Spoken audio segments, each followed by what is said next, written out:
পুরাতন মালদা যাত্রাডাঙ্গা এলাকায় একটি ফুটবল টুর্নামেন্টের উদ্বোধন করতে আজ মালদায় আসেন অভিনেত্রী তথা সাংসদ শতাব্দী রায়।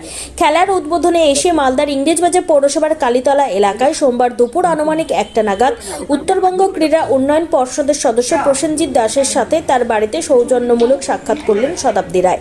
26শে বিধানসভা ভোট, আবারও আমরা ক্ষমতায় আসব, সবুজ ঝড় বইবে, জানান শতাব্দী রায়।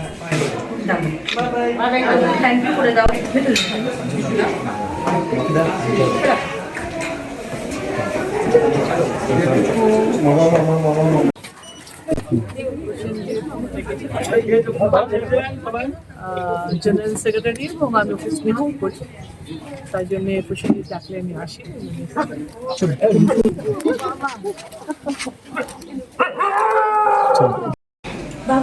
শুরু হয়ে গেছে, সবার জন্য শুভকামনা, সবার ভালো হোক, স্বপ্ন পূরণ হোক, সব ইচ্ছে পূরণ হোক। আগামী বছর এই আপনার রাজনৈতিক ইগুলো কেমন যাবে? এই 26শে তো ভোট। 26শে ভোট মানে এখন থেকেই বলে দেওয়া যায় তৃণমূল আবার ক্ষমতায় আসবে এবং সব জায়গায় এখনো পর্যন্ত তৃণমূলের মমতা ব্যানার্জির প্রতি যে ভরসা আছে, অভিষেক বন্দ্যোপাধ্যায়ের প্রতি যে ভালোবাসা আছে, তার হিসেব রেখে আমি বলছি যে 2026 আবারও তৃণমূলের আমাদেরই দখলে থাকবে। Thank you.